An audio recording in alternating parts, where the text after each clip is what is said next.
இன்னைக்கு நம்ம சேனலில் சுந்தர் சி இயக்கத்தில் விஷால், அஞ்சலி, வரலட்சுமி, சந்தானம் நடிப்பில் தேட்டர்ஸில் ரிலீஸ் ஆன மதகஜராஜா படம் எப்படி இருக்குன்னு பார்ப்போம்.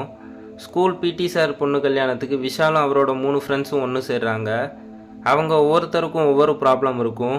அதை நம்ம விஷால் முடிச்சு வச்சாரா இல்லையா, இதான் இந்த படத்தோட ஒன்லைன் ஸ்டோரி. இந்த பொங்கலுக்கு ரிலீஸ் ஆன தரமான படம் தான் இந்த படம். உள்ளத்தை அள்ளிதா, வின்னர், ஆம்பளை, கலகலப்பு ரேஞ்சில் தான் சுந்தர் சி இந்த படத்தை எடுத்திருக்காரு. படம் ஃபுல்லாக காமெடி தான். நான் ரொம்ப என்ஜாய் பண்ணேன். சந்தானம் படம் ஃபுல்லாக கலக்கியிருப்பார். சந்தானம் இல்லைன்னா படம் இல்லை, இந்த ஃபீல் தான் எனக்கு படம் பார்க்கும்போது வந்துச்சு. பழைய படம் பார்த்த மாதிரி இல்லை, இந்த படம் புதுசாக பார்த்த மாதிரி ஃபீலிங் கொடுத்துச்சு. மணிவண்ணன், சிட்டி பாபு, மனோபாலானி இறந்து போன பழைய நடிகர்களை பார்க்கும்போது தான் இந்த படம் 11 வருஷத்துக்கு முன்னாடி எடுத்ததாச்சுங்கிற ஃபீலிங்கை கொடுத்துச்சு. மற்றபடி படம் ஃப்ரெஷ்ஷாக தான் இருக்குது. லாஸ்ட் 20 மினிட்ஸ் மனோபாலா டெட் பாடியை விஷாலும் சந்தானமும் வெளியே கொண்டு போகிற மாதிரி சீன் வரும்.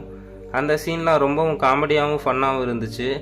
மொட்டை ராஜேந்திரனும் மனோபாலாவும் செகண்ட் ஹாஃபில் ஆடியன்ஸை ரொம்பவும் சிரிக்க வச்சுருப்பாங்க. பழைய விஷால், சந்தானம், அதிரடி comedies, Sundar C direction, Vijay Antony music, இது எல்லாம் சேர்ந்து பழைய வைப்பை தந்துச்சு. படத்தில் எந்த ஒரு இடத்துலையும் நான் மைனஸை பார்க்கல. வயிறு குலுங்க சிரித்து ஃப்ரெண்ட்ஸ் அண்ட் ஃபேமிலிஸோட என்ஜாய் பண்ணி பார்க்குறதுக்கு ஒரு ஒர்த்தான படம் தான் இந்த மதகஜராஜா. நான் இந்த படத்துக்கு 3.75 ரேட்டிங் கொடுக்குறேன்.